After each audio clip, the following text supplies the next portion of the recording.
Okay, we're going to go ahead and get started, and I want to say good afternoon for those East Coast, and obviously still a good morning for those Central and Pacific time.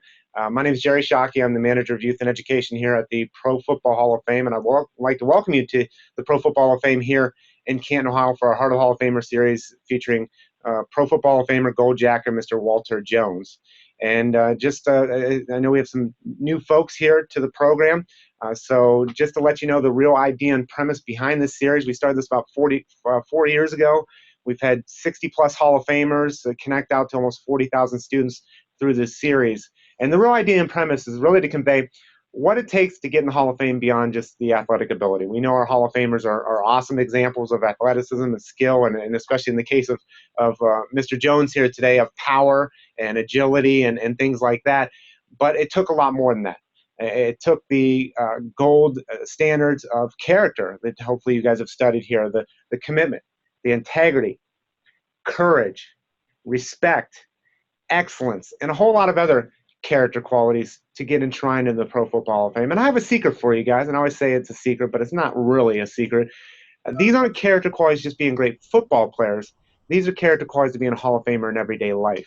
That's what the opportunity is for you guys to talk with someone who's achieved excellence, and really you could do that in any area. I mean, if you want to talk to someone who's the very best musician, the very best football player, the very best educator, when you talk to those people that have achieved greatness in their chosen endeavor, they have a lot of life lessons to give out. So you have the opportunity to talk to one of the greatest football players ever. And to think about this, there have been over 23,000 players that have played in the National Football League since it started here in Canton, Ohio in 1920. And there are only 295 members of the Pro Football Hall of Fame. That's including this year's class of 8 new members. So you just get an idea. It's not just the Hall of Good or Hall of Very Good. These are Hall of Famers, the very best that have ever played. It's a very small percentage of pro football players that go on to this honor. So you have the opportunity to ask questions like what obstacles you faced, what adversity, what life lessons has football taught you about life. And because Mr. Jones, you'll see here as I read his bio here in just a moment, he's not had a lot of experience obviously on the football field, but has a lot of passions off the football field, especially in the areas of family and community. So I'm really excited to give you guys the opportunity here to speak with Mr. Jones. But before we do that, we do have a number of folks to thank that helped make this program here possible today. First and foremost, got to thank our partners as always, Extreme Networks. Linda's been up and down the coast for me the past 2 weeks, and probably heading back down to LA for me here, coming up here in another couple weeks for a program we've got going on there. So thank you to our partners at Extreme Networks for making this possible. Please go to @Extreme Networks, give them a shout out, say thank you for making this possible and allowing us to do this. Secondly, we'd like to thank our hosts for today. They have opened their doors to Mr. Jones, and that is the University of Washington. So to the administration, as well as Eric Jones, who's a CTO there for athletics. There's a number of folks that have helped make this happen. Trevor, Stephanie, and especially my good friends now. I feel like they're my good friends now. Millie Elliott and Tracy Townsend, thank you very much for all of the arrangements you've made to open your doors, get students in there, get Mr. Jones in front of a PC and get connected out. So without you guys, this doesn't happen. Thank you to the teachers that are tuned in here today. Thank you to the students, because you're the real stars of the show here today. You're going to be driving the show. And I would like to recognize those schools that are in attendance. And I know we've just got a couple from Chatham and a handful from the University of Wisconsin. So as well as DC Everest. DC Everest, you want to unmute and give a shout out? Because I know you're packed full of students here. You guys want to give a shout out there from Wisconsin? Give a shout out. Woo! Woo! Oh, that was weak for as many kids in there. I'm calling you out on that. Come on, DC Everest. Let me hear Wisconsin on 3. 1, 2, 3. Go Wisconsin! All right, thank you very much. You guys go ahead and mute there as you've already been doing. Thank you, my good friend Ann there. So I've known her for a couple years now through video. Thank you for connecting in. But let me get to the introduction of our featured speaker, and that's Gold Jacket, Mr. Walter Jones. So first of all, he was selected in the first round. He was a 6th player overall by the Seahawks in the 1997 draft. He earned a starting left tackle spot in rookie training camp. So immediately he was a starter. He was a consensus pick for multiple all-rookie teams. He was a team leader and integral part of Sean Alexander's MVP season in 2005 when the running back ran for a franchise record and league-high 1,880 yards and set an NFL mark for TDs in a season.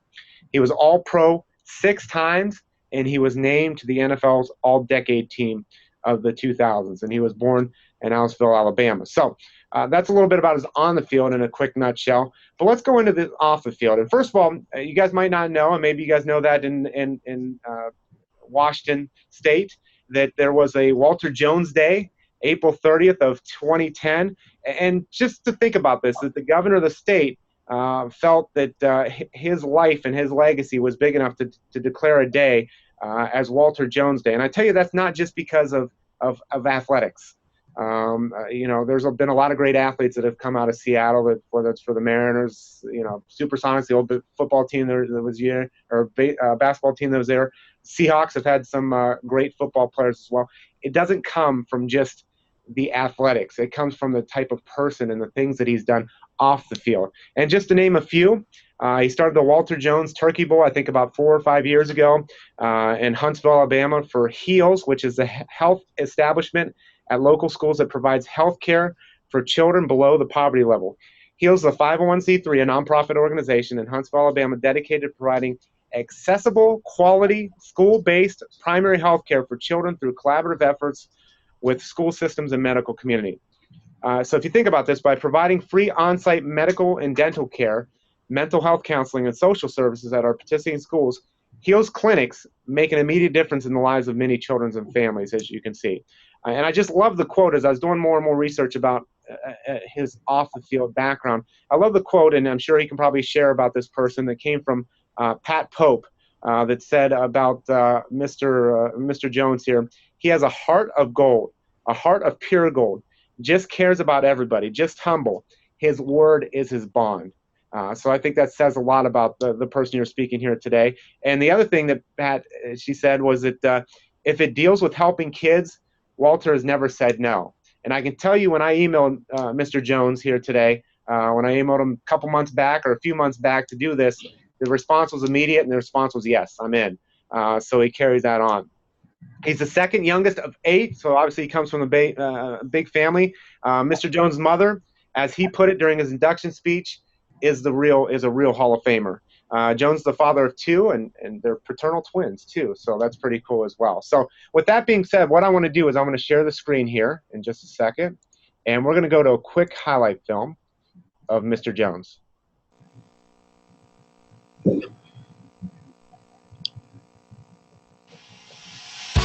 Big things were expected of Walter Jones when he was drafted by the Seahawks with the 6th pick of the 1997 NFL Draft.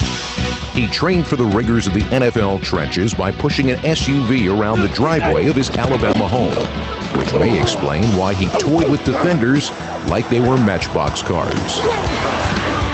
Come on, Walt. Mr. Jones. He was the first Seahawk offensive lineman to make the Pro Bowl and would do so 9 times in his 13-year career. The 9 Pro Bowls equaled the number of times he was called for holding during his 180 NFL games. And I'll stop share here for just a second. If every school would unmute their microphones and join me and give a warm round of applause to Go Jacket, Mr. Walter Jones.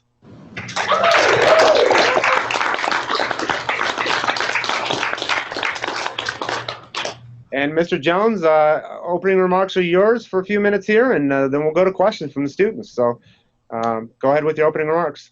I just want to say thank you. It's amazing. It's been an amazing ride.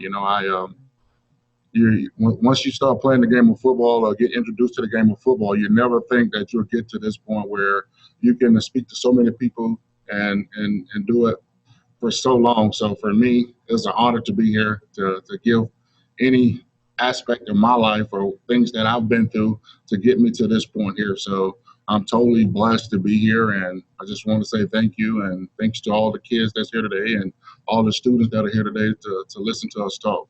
So thank you.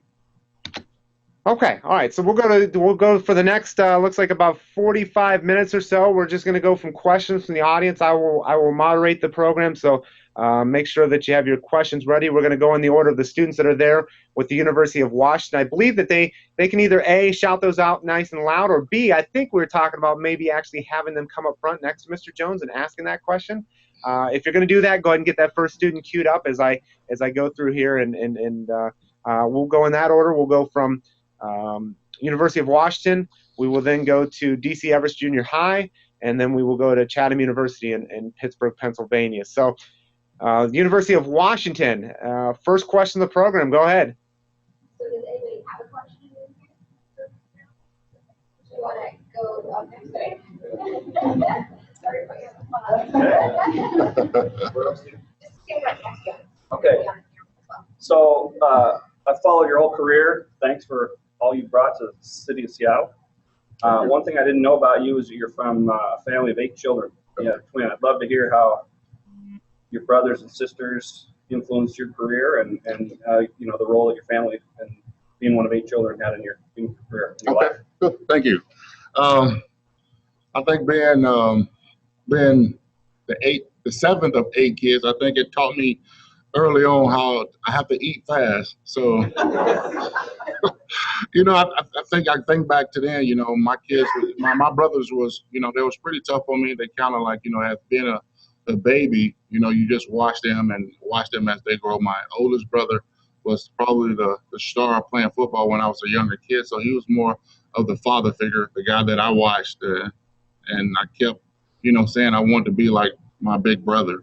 And then like my other brother, Danny, you know, he went to military, but so he was more of that guy that, you know, that kind of like when I was probably a teenager kind of showed me that you can, you know, leave the small town that I was from and be something. So, you know, all my brothers, you know, have a meaning in my life now because they definitely, you know, helped me mold me into the guy I am today. I would say my sisters was more of, you know, kind of helped me, you know, how to handle women, as I say, because they was always there and they always kind of kept me in line. So I would say that they definitely made it easier for me once, you know, I got into college and got into the league. So where, you know, I was, like you said earlier, I was used to, you know, eating fast, and I think once you get to college, that's the thing that you learn quick. You learn how to, you know, you have to get somewhere, you have to do it and do it now. So I think as a young kid, I learned that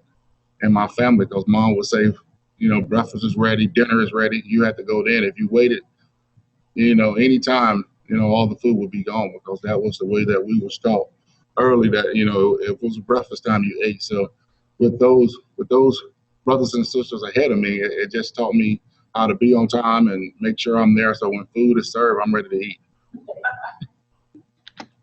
Great. Thank you very much, there, University of Washington. We're going to go to Wisconsin, DC Everest Junior High. If you want to go ahead and unmute there and have that student, make sure you project nice and clearly through that microphone. So, like, how you have a day in Seattle on April 30th, like, what is that like? Like, how much does that mean to you? Like, how much they appreciate you and all your hard work? Could you repeat that now? So you have a day, you have your own day dedicated to you on April 30th. Like, what is that like on how much the state appreciates you, and all that in Washington? Oh, okay. You're talking about the Walter Jones Day. That's pretty awesome. I think it's a situation where you've been recognized for everything that you've done on the field and off the field. So for me personally, this is a totally awesome to be here in Seattle. I played my entire career here in Seattle. So once my career was over with, for the city and for everyone to recognize the stuff that I've done on the football field, and I did it at a very high level, for them to recognize me as soon as I, you know, retired, that's been totally awesome. And now that I'm retired, I call Seattle my home. So for me, it's amazing just to be here and to be a part of this great city. And Mr. Jones, if I can interject a question here, you know, we don't always get a day named after us. We don't always win a gold jacket. We don't always win a Super Bowl. We don't always get an A on the test. We don't always complete the project the best that we should have, or maybe not the best that we should have, but maybe we don't get an A on a project or something like that. What do you have to say to the young people that are out here and that are connected here today and listening about maybe you don't get that A, maybe you don't win the Super Bowl, maybe you don't get the gold jacket. What do you have to say to them when that happens in their life? Oh, just keep working. Stick with it. Have goals. When I was playing ball, this was never one of my goals. I just wanted to go out and be the best I could be at it. So I think, this is something that happened after the fact. But, I think about it in school now. I always, I have kids now, so I always try to teach them just to stick with it. It's not always going to be great days. So I would tell those kids to stick with it. Always prepare well, study well, stick with it. Listen to the teachers, listen to your parents, and just stick with it. And sooner or later, if you constantly, stick to the goals and the lessons that you'll learn from, if you didn't get that A or you didn't get that B, you know what I'm saying? Or, just constantly stay with it and continue to keep working at it. Great. Thank you very much, Mr. Jones. Let's go to Pittsburgh, Chatham University. You want to unmute there and go out with the question. Oh, okay, great. Hi. We were looking at your biography, and we saw that you went to a community college before you went to Florida State. Is that a typical thing for an NFL player? And why did you go there first? And can you just talk about that a little bit? Yes. What happened to me? Well, when I was in school, I would say lax. I got more lax when I got to high school. So I wasn't, doing the school work that I needed to do when I was in school. So once I got introduced to football, and I figured out that, this is something that I could go to the next level and play, those lax years of school and came back, to haunt me, I guess you would say. And so I had to go a different route if I wanted to continue my career at playing football. So I had to go through junior college. And, I look back on it now and I tell people all the time now, I think it was the best idea for me because I started out playing football pretty late. I didn't start playing until my freshman year in high school. So, and once I got introduced to the game, I was hooked, and I said, this is something I want to do. And, you have to get your studies too to play this game. And at that point, I was kind of lax for days who didn't get all the work that I needed to do. So I had to study extra hard to get to that point to play junior college football. So at that time, I was, I like it because it's a story I can tell to my kids to today, that, studies are the most important thing. So I always tell them, athletic will come if that's something you want to do, but continue to stick with studies and never lax on study, and you have lax days sometimes, but you always got to stay with it. And for me, that was my route I went. And it was I look back on it now and it was the best, for me, it helped me out totally, preparing me for the next level and preparing me for college. I could be able to go to college and not be, engulfed in a Division I school. I was able to go to a smaller college and play football and learn how to be a student athlete and at a smaller level with less students. So it kind of prepared me for when I went to the 4-year school and I was able to go into this school and be able to study and play football at the same time. So I would say some guys that go that route, and most of the time it's typical like me, if a guy that relaxed in his study, and that's the most important thing. And that's what I tell kids and tell players to this day, is never to relax on your study, because if you relax now, it'll come back and haunt you when you definitely need it for something, a particular saying, I want to play at the next level of football. Great question, and thank you, Mr. Jones, for the response. And especially that's very relevant. Hopefully the students there at DC Everest are paying attention, because obviously we've got 2 universities that are connected. But for the students at DC Everest, hopefully you were paying attention to that about not laxing at your studies, especially if you want to play sports to the next level. And obviously, if you want to be successful at anything, your studies are going to be at the forefront of giving you the opportunity to be successful and giving you the opportunity really to go into something that you love to do, whether it's football. Obviously, studies help Mr. Jones get into football, but getting into any career that you're going to love to do for whether it's 10 years, 13 years, 14 years, like football, or whether it's a career for 40, 50 years you're going to do from the time you graduate college at 22 and work till you're 65, possibly even older. So your studies are everything. So just a reminder to all the schools that are connected in here as well. Again, hashtag Heart of Hoffer, and also use the handle at BigWalt71 to submit questions to us. Use the hashtag Heart of a Hall of Famer. So let's go back to the students there at the University of Washington. If you want to go ahead and get that next question going.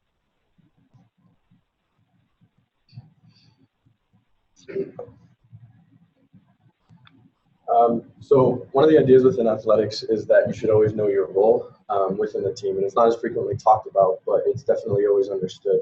And so my question is, despite obvious success and recognition, if there was ever a time where you didn't feel needed, or you were trying to find your worth, whether that was in athletics or your life outside of it, and if you did or didn't, how you would go about dealing with that, and your advice for other people at that same time. All right, cool.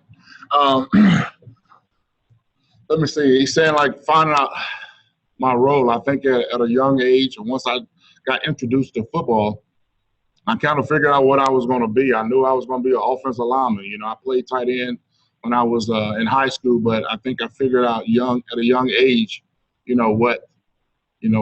what position I was going to play and how I was going to play, and I knew where I had to study at and where I had to train at to be. I think once you come into the league, I think you have to try to figure out, how you're going to be able to play football and become adult at the same time. You just, like you say, you have these points where you're trying to figure out, now, okay, I got to go and play football, and now I got to take care of my responsibilities. And I think that was the toughest thing for me, coming from, a small town and then coming to a big city like Seattle and trying to, now you're going from where everything is structured. You're playing college ball, you're going to school. You kind of knew what you was doing, but now you get to the pros, and now you have to figure out, now I got to go out and buy a house. I got to go out and, set up a account for just the simple stuff that, you think back to when your mom was telling you have to pay this, or you got to do this, you got to pay your bills. So I think at that point that was the toughest for me, just trying to figure out how to become an adult, because you're so excited that you're in the NFL, but just trying to figure out how to become an adult outside of the game of football. And I think, once I figured that out, and how to say, okay, I know I still got to go out and pay my bills. I got to go and get my license plate tag. I got to do all this stuff that, that everybody else does, even though I'm playing at this professional team, and everybody know who I am, but I still got to go out and do my job, because if I don't take care of my responsibilities, that's gonna, that can be bad. So I think that's the one thing that I learned is, taking care of my responsibilities, even the stuff that comes up along with playing football and becoming an adult. And one of the things we like to talk about here as part of our mission statement is to promote the values of the sport. And Mr. Jones, if you can share with them, and maybe you don't know this off the top of your head, maybe you do, if you can share with the students, in all the NFL games that you have played, the actual games, how many times would you say you actually touched the football during the game throughout your NFL career? Touch the football. Let me see. I think I believe I can count them on my hands. How many times? I probably probably 3 times at the most I ever touched the football. And those was like a fumble or something where I was hesitant about, like, man, I don't know if I want to go jump on. I'd had some bad experiences when whenever you see a lineman touching the football, something definitely went wrong. So I tried my best to stay away from it, but I would say 3 times out of my entire career that I touched the football. And that goes to the point, especially the question that the gentleman asked at the University of Washington, is that, knowing our role, we're not always going to be we're not always the quarterback or the running back or the wide receiver. We're not always the CEO of a business. We're not always the class president. We're not always, but if we know our role and know that it's contributing to the good of the team, whether that's the team in football, whether it's the team in your community, whether it's the team in your family, whether it's the team in your classroom, is that we know that we are contributing. Never touched the football, 3 times throughout his career. But I don't know if anyone would argue with this, that there was probably no no more of an important person to the success of Seattle. I know Seattle fans will agree with this than Walter Jones. Never touched the football, but he was a cornerstone of the success that they've had. So just think about that. Let that soak in for you guys for a second. So we're going to go to Wisconsin, DC Everest. Go ahead if you want to unmute and go with the next question. Go ahead, John. Well, this was actually his, but what some examples of times that you had to preserve through advertising? What are some examples of times when you had to persevere through adversity? Oh, what's it? I would say my rookie year. I came in as a high draft pick, and I sprained my ankle. I had a high ankle sprain. You can have them, if you don't watch football, you done saw players have a high, ankle sprain. But I had a very high ankle sprain that knocked me out about 4 games, so I couldn't play. So coming in as a rookie, you got all these high hopes of playing and being on the football team, and this team have picked you at this very high pick. And I was training, I was doing rehab to get back on the football field, and I was working every day. And then when I got to that Sunday to get ready for the game, I couldn't, I would always fail the test that would kind of say, okay, he could play or not play. So I went through that my first 4 years, my first 4 games of the season. I missed, 4 games during that season. So that was pretty tough on me because I wanted to be the guy to come here and, and help this team win. So anytime I got didn't play, that was very tough. So I would say that was a pretty tough adversity for me, my rookie year, because, everyone, all the veteran guys, everybody's looking at you and saying that you're the guy that to come in to play and make a difference for the football team. So for me to sit out 4 or 5 games just because of an ankle sprain, that was pretty tough for me my rookie year. And Mr. Jones, what about off the field? What adversity has Walter Jones faced off the football field that maybe many of our young people faced, or some of our college teams have faced? Oh man, my toughest was probably when I was I was talking earlier about being lax and doing my studies. Like I said, I got introduced to football as a freshman, and I played my first 2 years. And when I got to become a junior, my junior year would have been my last year of playing football. And so what I had to do was take 12th grade courses through night courses. So I was taking my junior classes, and I was taking my junior classes in the daytime, and I was taking my night classes my senior year so I could graduate on time.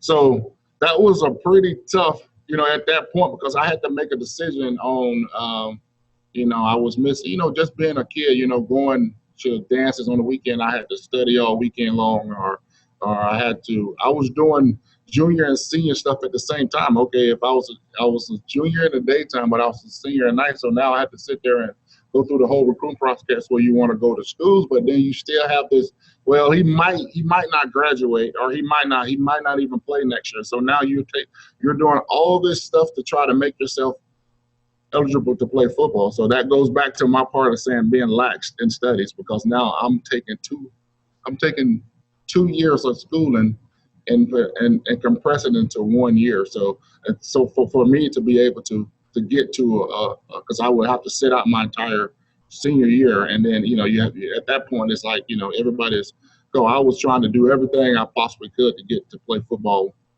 to graduate on time, to be able to play college ball. So I would say in life that was, I know I'll go back to football, but I think that was one of my toughest times, because I had to make decisions. I had to make decision on where I wanted to graduate from high school, because my high school, approved of me taking the correspondence classes, but in the end, because it was fearing that I was going to be able to do it. So I think the principal was nervous that everybody was going to do this, but you were sitting there saying, okay, I have to be the one person to say I can do this. So I made a tough decision to say that I'm going to leave my school, the high school where all my brothers and sisters graduated from, the school where this is where my whole family graduated from school. So I had to make that decision as a junior that, okay, I'm leaving this school, going to another school to graduate and not graduate from this school because that was you got to graduate from this school. So I had to make that tough decision. And, you know, my mom, I take my hat off to my mom because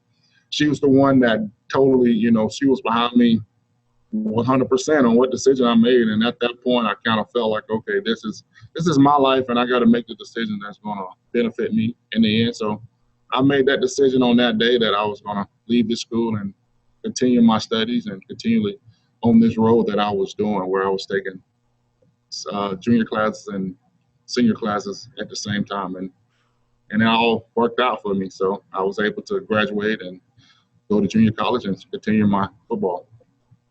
Thank you, Mr. Jones. We're going to go back to Pittsburgh. Chatham University.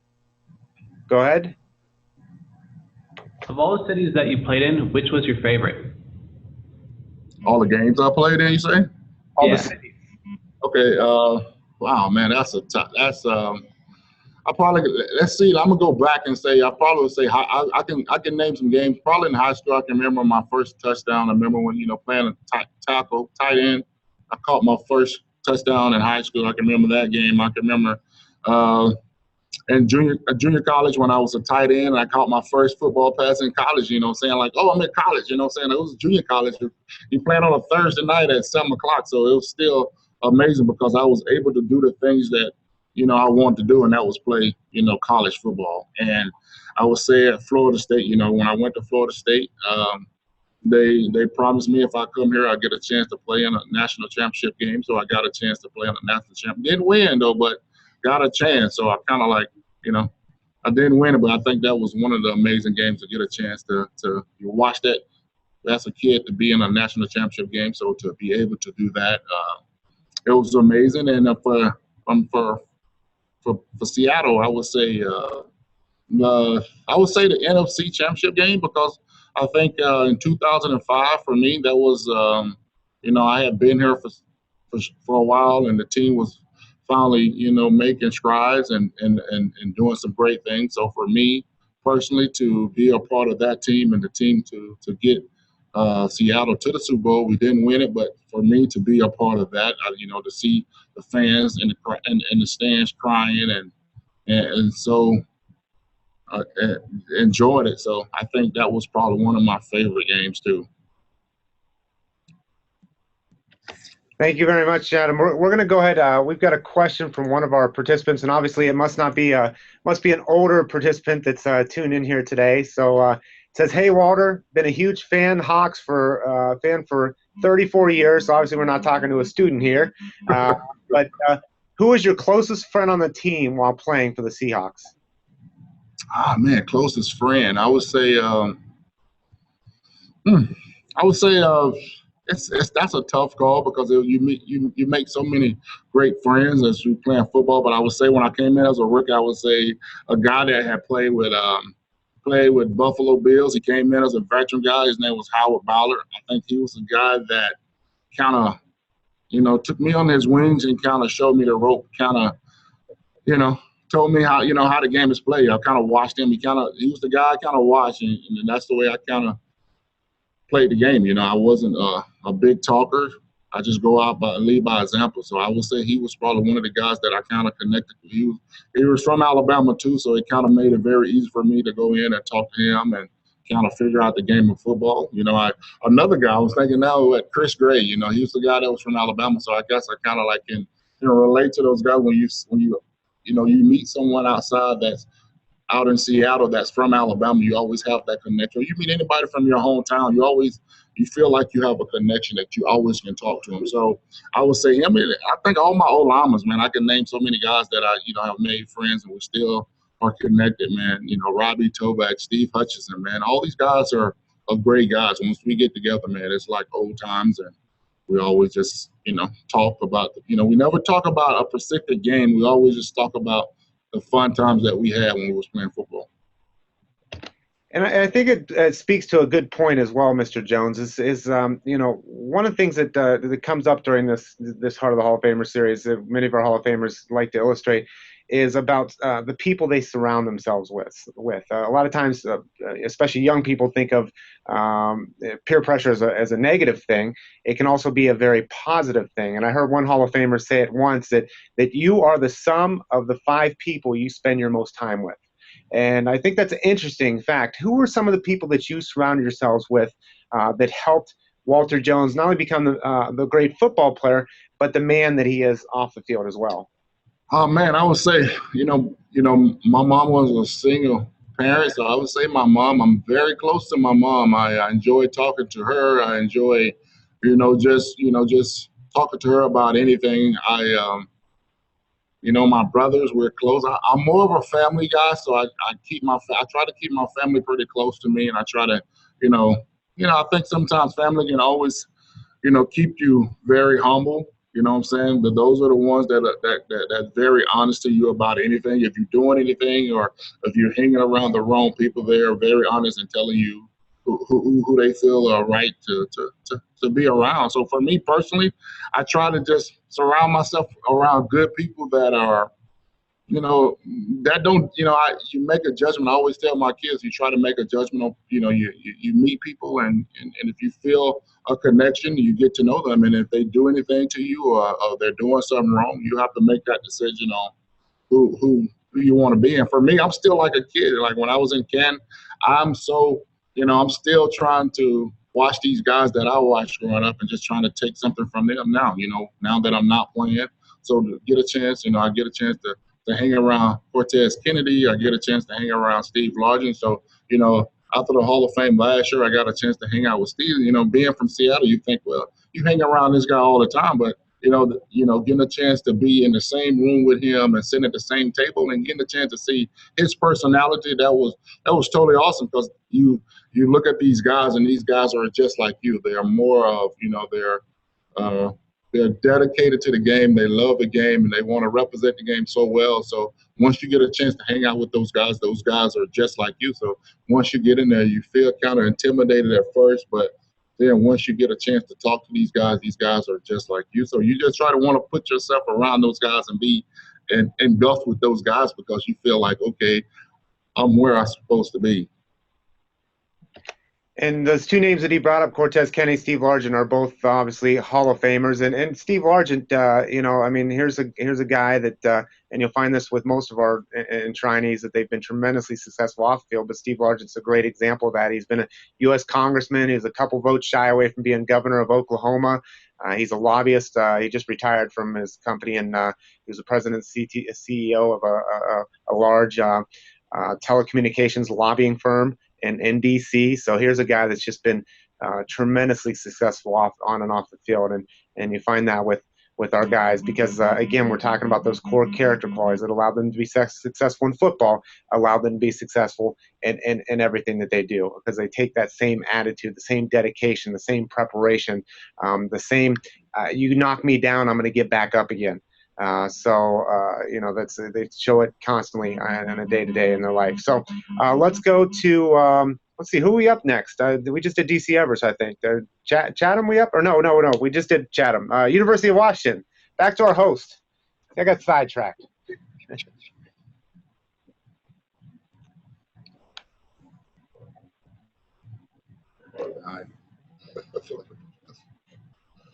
Do you have a football player that you enjoy watching currently now?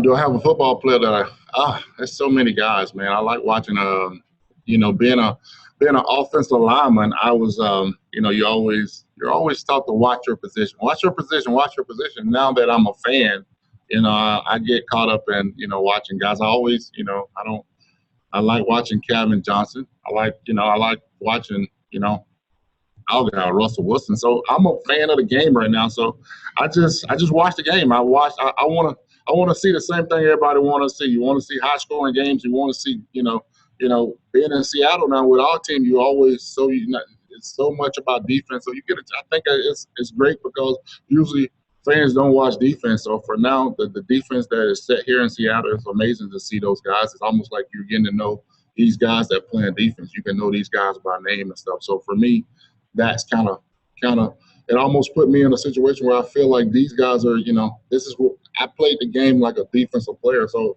when I'm watching the game, I'm always watching those guys because those guys are setting the standard on how to play the game of football or play defense. So I'm always watching Richard Sherman. I'm always watching those guys because I watch them and I see how great they are and how well they play the game of football. So it's very amazing just to watch those guys and be able to hone in on those guys and watch those guys while they're playing. And is there a guy currently in the NFL, Mr. Jones, that maybe you know as well, that you spoke with them, that exemplify kind of some of the things that we're talking about here today, just a high character person, both on and off the field? Man, there's so many guys, man. I would say the tackle from Cleveland, I think his name is I can't think of his last name. The tackle from Cleveland, I can't think of his name. Joe Thomas, yeah, Joe Thomas. I love him. I love his game. I love the tackle from Philadelphia. I think he's great. I think he's a guy that consistently plays at a very high level. And so many tackles I watch, man. I'm trying to think. I think Russell Okung is one of those guys that set the standard. That when he's on the football field, he's very consistent. He does his job well. And those are great guys. When you get a chance to meet those guys show you respect. They respect their. I think for me personally, is when I was playing. You saw the older guys or the guys that was. That have played for a long time. So anytime you get a chance to meet those guys, for me, it's kind of weird now that, people come up to me and say, congratulations and stuff like that. And I'm still at awe when, I see guys and guys now come up to me, guys that I look at and watch play, and now they're recognizing me and saying, hey, I watch you from the time you was here in Seattle. So that makes me feel good now that, I went out there and played the game the right way. So I see these guys out there doing that every week, and they definitely – putting left tackle game on the mark where they're playing it at a very high level. Thank you, Mr. Jones. And let's go to DC Everest. The next question, if you are ready, go for it. Okay, go. What are some situations or events that took place in your life that you would say had a significant impact on your character? Okay, here. I didn't hear that. I'll go ahead and repeat it. What events? Is there anything in your life that helped shape your character to what it is today? Was there a particular moment, or I know you talked about your high school, but in some of the things some of the choices you had to make from, being a junior and a senior, kind of in the same years. But anything else? Any life events, moments that help shape and define who Walter Jones, the man, is today? Oh, I would have to say probably my high school coach. I was, I know this is, but that's, we're putting that. And what happened was when I got introduced to football, my coach, I wasn't, being the seventh child, and my brother had broke his leg playing the game of football, so it wasn't something that was. My mom didn't push it on us. We went through so much struggles to get him back and forth to the doctor and all this stuff that he was going through when he broke his leg. So as a kid, when I was coming through high school, when I got a freshman in high school, there was no pressure. The team wasn't good, so there was no pressure to play football. So me personally, I was just, a big kid in school and just, going through school. And then my high school coach came, they signed. It's a small school, so you hear about we signed this big coach, and we didn't sign this coach at the school. So he came up to me one day and asked me, have I thought about playing football? And I told him, no, I haven't thought about it at all. And and he told me to come out for football, and I went out the first day, and he took me through some drills, and I keep this with me all the time, and I think that was the once this guy back then, the only thing you had was what they told you, and this guy was telling me, he was this and he did this. I was all state, I did this, and at that time, you wasn't around anybody that was doing that kind of stuff, doing anything that kind of like, okay, this guy is good, or you thought this guy was good, but there was the only coach that we had that kind of had any kind of resume. So once he put me on the football field and went through some drills, and he kind of like right on the mark, he said that you could play this game and you can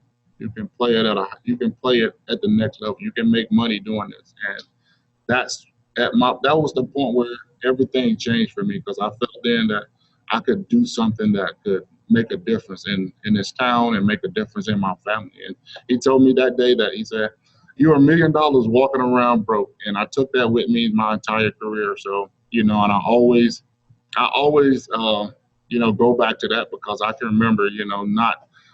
I'm not saying it was a bad life, but I can remember, not having much. So, that was the moment. That was the turning point where I made a decision to say, okay, this is something that I'm going to do. I'm going to give everything I got to get to that point. So it worked out for me. And, I it kind of molded me into the guy I am today, that you never give up, or you never give up on an opportunity, I would say. What I'm saying? Once, always listen to someone. Someone can always give you some advice that might change your life forever. So you always listen. I could have easily been like, man, you don't know what you're talking about. But at that point in my life, I didn't have any other choice. And that was the choice that he told me, or that's the opportunity. And I said, okay, I'm going to put everything I got into what he just told me. Thank you, Mr. Jones. Let's go to Chatham University, Pittsburgh. Oh, hi. I was wondering, what is one life motto that carries you through life? Something that inspires you? I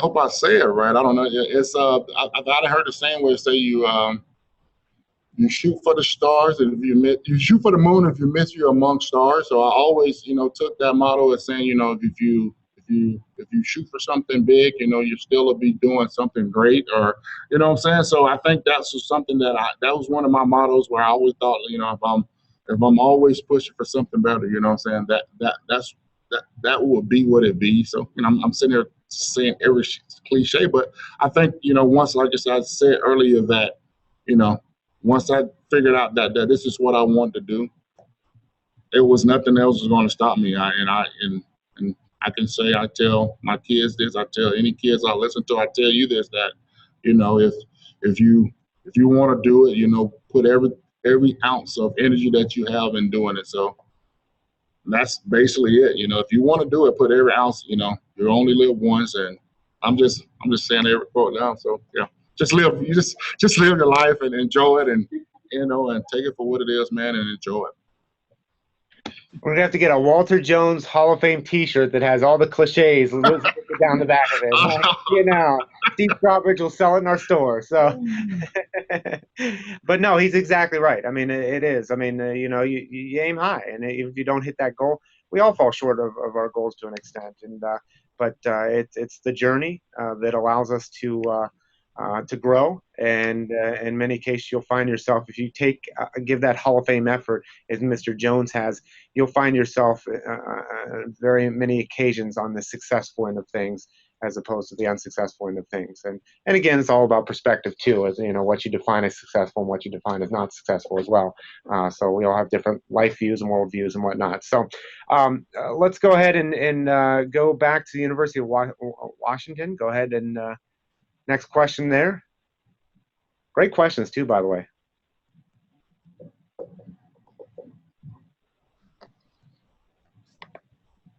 All right, so my question is, what character traits or what things did you think really set you apart from your competitors, and what things did you see from your competitors that you kind of took and instituted in your life? Okay.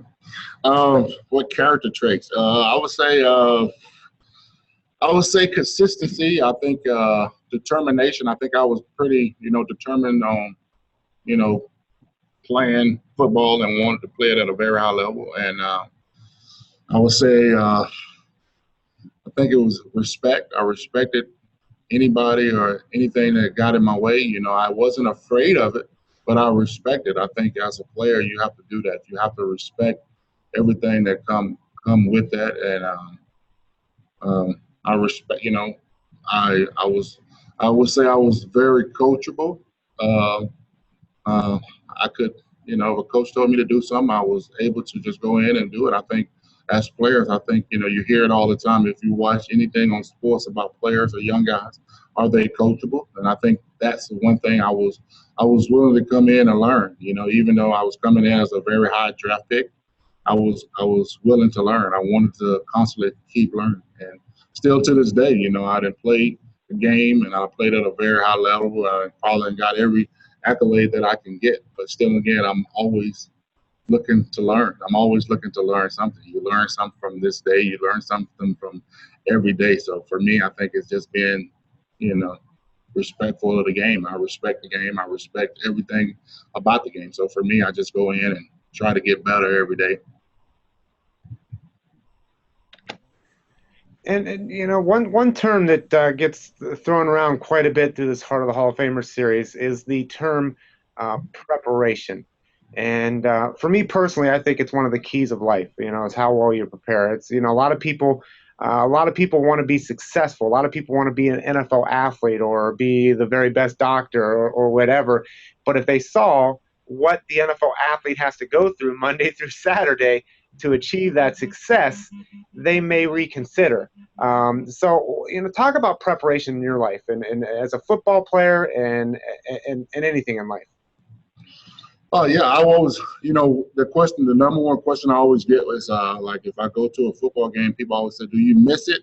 And I say no, because I understand what it takes to get to this point on Sunday. So, I understand the cold tubs on Monday morning, and you're just trying to get your body feeling good just to get to game on Sunday. You do so much work to get to that game on Sunday. You're putting on that show on Sunday. So I understand the preparation on that part. And then just in life general, for me now being a parent, just the preparation, making sure that my kids are getting up for school, getting to school, make sure they're doing, the schools, make sure that for me as a parent, I got to make sure that they're, you got to make sure they're getting their homework done and getting everything. You can go online and you can make sure what's not due. So for me, I just want to make sure I'm on top of everything that they're doing. The school do a great job of making sure that you're on top of everything. And for me as a parent, that makes me feel good because now I'm on top of everything that my kids are doing. I know if you haven't turned the homework in, or I know if you haven't turned this book in. So for me, that's just something that I have took from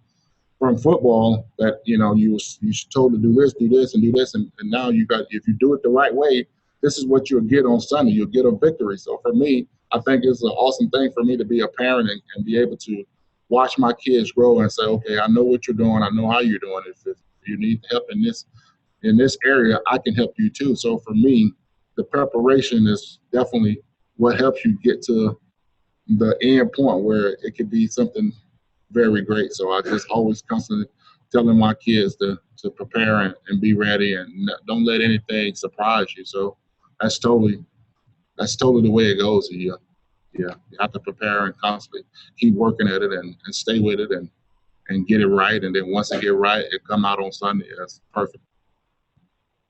Thank you, Mr. Jones. Let's go to Wisconsin. Looks like we got about 5 minutes left, so we'll maybe go from Wisconsin and maybe one or two more questions after that. All right. What character qualities do you believe it takes to be a Hall of Fame player? What character to make you to be a Hall of Fame player? Character traits. I would say, like I said earlier, I think it's being consistent, being just being great at what you do. You know what I'm saying, and love the game and respect the game. Like I said earlier, I definitely respect the game, and I always try to be the best at it. You know what I'm saying? I never was happy with whatever happened. I always was working. I always tried to improve. When I first started playing the game, when I first came to the league, I always tried to improve from the year before. You always try to, you watch film and say, okay, I can't do that next year. So, I think, if, they say, oh, you had only 9 holding calls. And I'll be like, okay, well, I had 1 this year. So next year I'm not going to have a holding call, or I had a sack. I'm not going to have a sack the next 2 games or something like that. So I think to be a Hall of Famer, you have to have very high goals. You have to be a very high goal setter. That's not a bad thing to have high goals, because you have to reach for something. So for me, I think that's one of the traits that I definitely had, that I wanted to be the best to play this game. And so for me, I knew that I had to go out there and be consistent and play at a very high level every time I stepped on the football field. So I would say that was one of the character traits for me to get me to be wearing a gold jacket. And I guess it goes with the question that we just had submitted from us from an anonymous attendee, and apparently it must be somebody out of Seattle, because they asked, "Hey, Big Walt, who do you think should be the next Seahawk in the Hall of Fame?" The next Seahawk. Oh man, I think that's I have to say the person that I said in my speech, a year ago, I said Kenny Easley. The DB. I think he's one of the original Legion of Boom guys that definitely played the game at a very high level. So, but there's so many guys here that have had great careers here in Seattle. You got as a coach, you got Mike Holmgren that could easily. It all depends on who he want to say, what team he want to be a part of. I think he had, 10 years here. I think he did some great things for the city of Seattle and for the team and stuff. So I'd say Coach Mike Holmgren. You got Sean Alexander, a running back that came here and definitely put the numbers up and played the game at a very high level. So there's so many guys that have, I think to be a Hall of Famer, you have to definitely, you have to play the game at a consistent level for a long time.